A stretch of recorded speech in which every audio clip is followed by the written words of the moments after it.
This is a Kine 3400 exercise video, and in this circuit we're going to start off here with the high knees, where we march in place, alternating legs with putting our knees as high as we possibly can. It's a good cardio exercise. It really activates the core if done properly. It's important to pace yourself well, and if you can't do as long as you can, or as long as 60 seconds, go as much as you can, as I have here. Moving on here, we have the alternating lateral shuffle, and in this exercise you will find me shuffling in one direction twice and then moving back to the original position twice.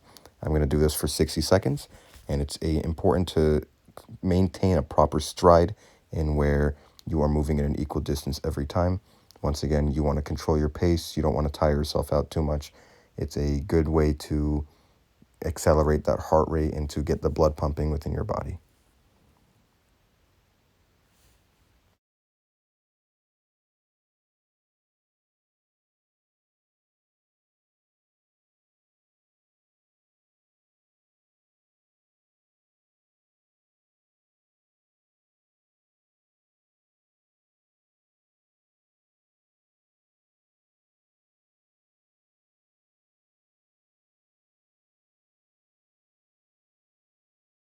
Moving on, we have the standing hamstring kickbacks for 45 seconds. I've held on to this pillar here for some more stability, and I'm slowly hinging my pelvis forward, allowing my hamstring to move back while slightly bending my knee. And this workout is a great exercise for the hamstring and the glutes, and it's important to make sure that you alternate between the two legs as I have here, and in doing so, you equally work out both sides of both legs.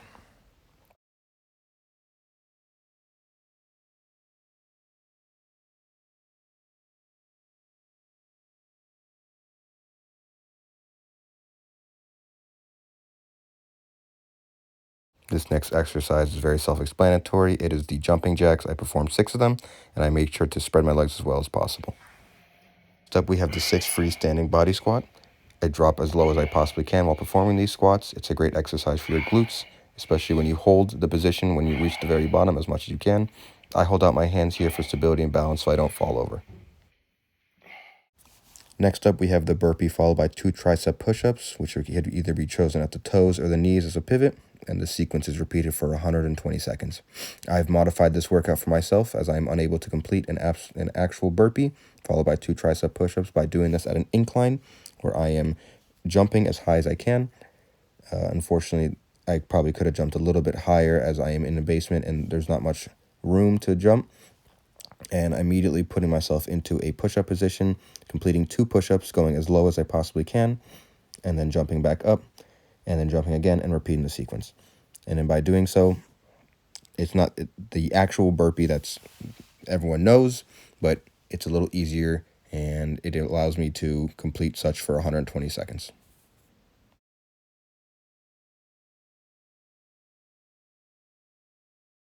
This workout is a great workout for your whole body, as it is known to incorporate many muscle groups within the body in order to complete the entire sequence of a burpee.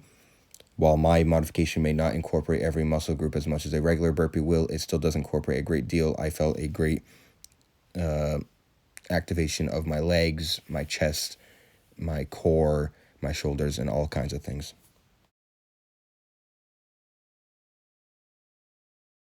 Next up, we have the forearm prone plank, which is being held for 15 seconds. I made an effort to focus more on the waist region of my body to show that I have a leveled back as well as glutes. It's not high up or anything like that, and it's a great core exercise.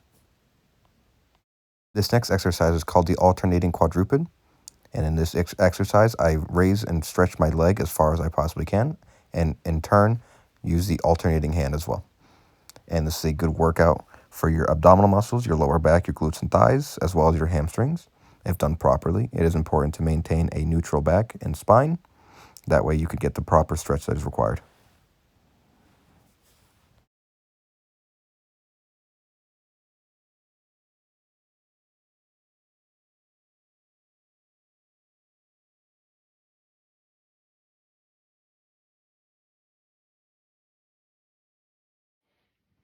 In this next exercise, that is called the dead bug.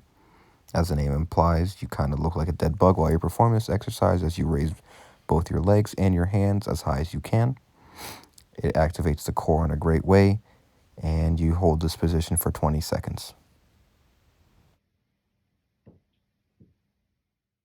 This next workout is called the double leg bridge contract and hold, in which we try to perform as many repetitions in 30 seconds as we can.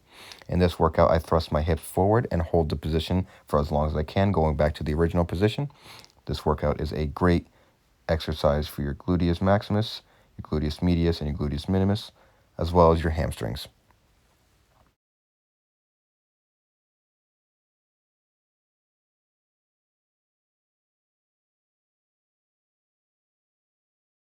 Once again, we have the forearm prone plank, which we hold for 15 seconds. I once again showed the waist region of my body in order to prove that I am maintaining a flat stance and contracting my core as much as I possibly can. The next exercise performed is called the Superman exercise, and in this exercise, you are asked to raise the upper portion of your body as high as you can, as well as the legs as high as you can. Unfortunately, I neglected the fact to record the legs portion, but do keep in mind that I did lift my legs within every rep. This is a great workout for your lower back muscles, your glutes, hamstrings, and your abs, as you are contracting all those muscles with each rep that you can do. Unfortunately, I did not go as high as I had wanted to, but I did do the best that I could.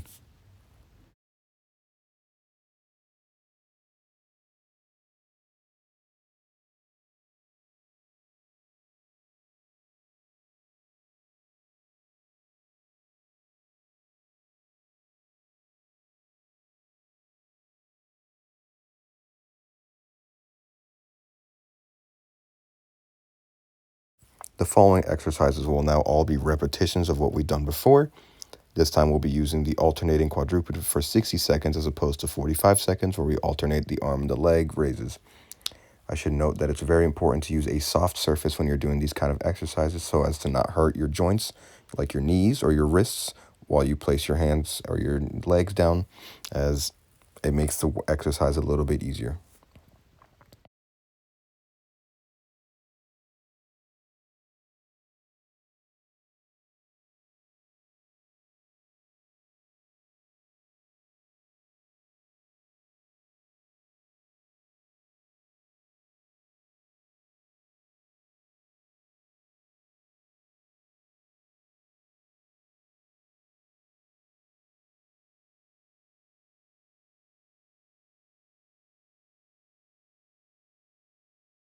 Next up, we have the 6 jumping jacks. Once again, a very self-explanatory exercise.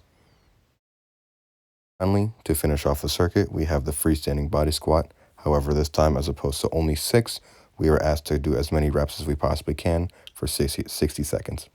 I should point out once again, it is very important to go as low as you possibly can, and if need be, hold out your arms or cross your arms across your chest, as you'll see later on, to maintain that stability and to not fall over. I found myself doing this got a little bit harder towards the end as the fatigue kind of set in. So it's important to move slowly and to do them properly rather than to rush it and not get the form properly done.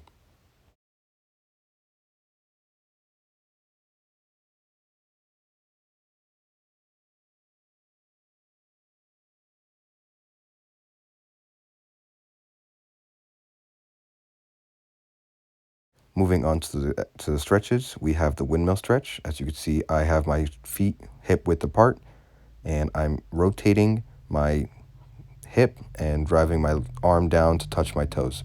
It's a great workout to stretch your spine and to increase the range of motion within your spine and your back, and overall, a quite easy stretch.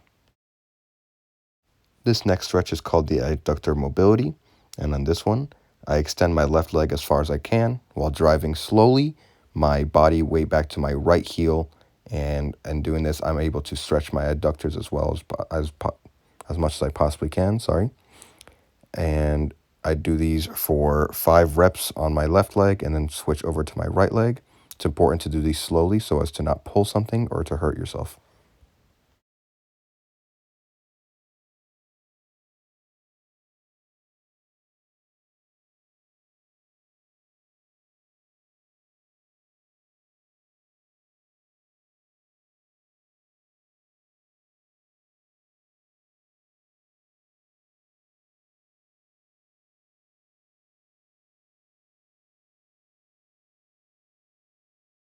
This next stretch is called the hip mobility stretch, a good stretch for your hip muscles.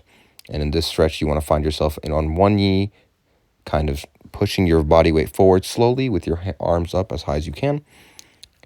And you want to alternate between the two legs. Here, I did 5 reps on each leg, and once again, pushed my weight ever so slowly so as not to hurt myself.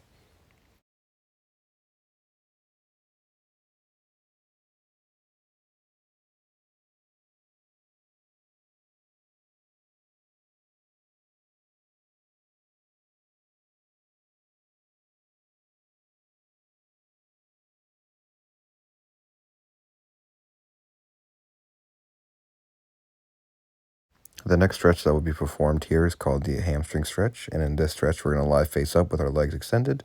We're going to bend the left knee to up to about a 45-degree angle while placing our hands behind the left thigh. And after that, we're going to extend the left leg straight up, gently pulling the leg and toes toward you at the top. And we're going to be doing 5 reps on each side. And this is a great way to extend your hamstring muscles and get a good stretch in if you find those quite tight during your workouts.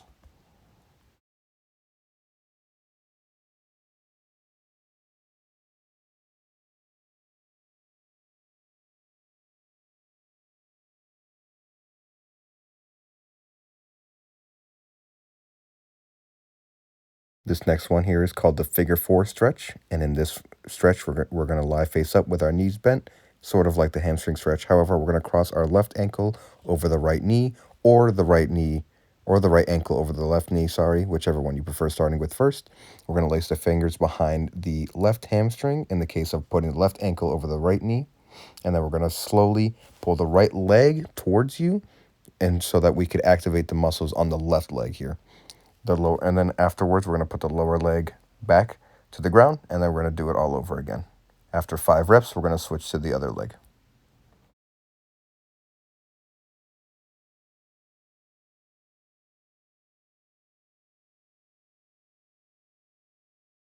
Following the figure 4 stretch, we're going to move on to a stretch called the quadruped to downward dog.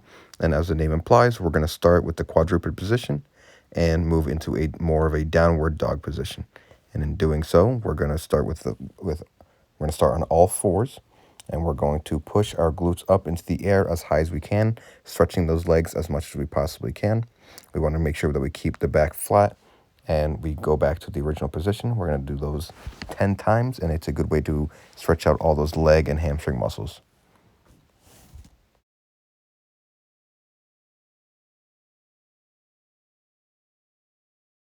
And finally, to end everything off, we're going to finish off with the prone handcuff drill. And in this exercise, we're going to lie face down with our fingers interlocked on the top of our head. We want our elbows pointed out. And then we're going to move our hands slowly into a Y position, over into a T position, and rotate our hands from a pronated position to a supinated position. And in doing so, we're going to stretch lots of our back muscles, such as such as the rhomboids, the serratus anterior, and the trapezes. We're going to do this 10 times. And as we go back towards the original position, we want to rotate the hands back from the supine back to the pronated position.